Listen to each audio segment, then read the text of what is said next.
Work in Rio. I see here you are a small business owner in the education sector. Beller, the employment office clerk, said as he reviewed the sad father's details. I only tried, unsuccessfully, but my son succeeded, although, he said, almost breaking into tears. Then he continued, my business adventure started when I stumbled upon a newspaper ad looking for a Slovak teacher, 140 centimeters tall, weighing 35 kilos. Motto, Rio de Janeiro, a super offer. Since, despite my Hungarian nationality, I have a decent command of Slovak, the ad seemed almost tailor-made for me. Except for losing 70 kilos that I could manage, I thought. But shortening my legs to fit the required height, no way. It's not worth becoming disabled for Slovak teaching, Bella remarked. Zoli, I told my 120 centimeters tall, 35 kilo fourth grader son, you're going to gain weight. The sad father continued, we'll get you a pair of high-heeled shoes and off to Rio de Janeiro. 2 weeks later, with Zoli's future employer's address in our pocket,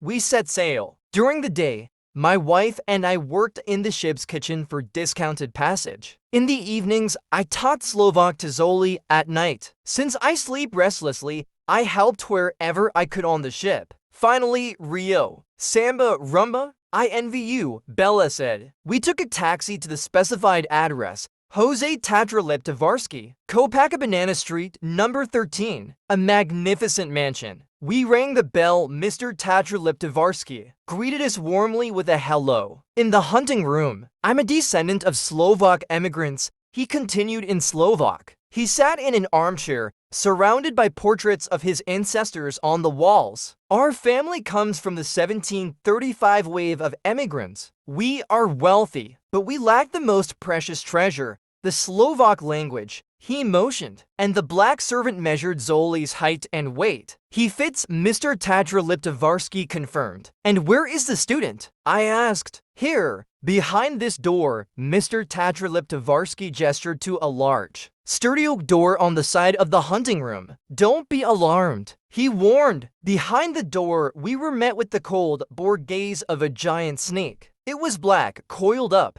lying across multiple family beds at once. Surely, this isn't our student, we asked. No, it's what's inside the snake. My son, Bonifac. 7 years ago, the snake swallowed him, back when he was still in preschool. I won't say he's living poorly, he even sends Christmas cards, but unfortunately, he hasn't learned Slovak yet. Good heavens! Beller exclaimed. The sad father continued, and how can we help? My son and I asked. You don't understand how. Tatra Liptovarsky was surprised, but the snake understood and gulped down Zoli. Since then, Zoli has been with Bonifac. He's teaching him Slovak, the deeply sad father said. Then, like a madman, he smiled. I've come to terms with it. After all, Zoli has a job, a well-paid position abroad, he finally boasted. Though inside a snake, he added and burst into tears.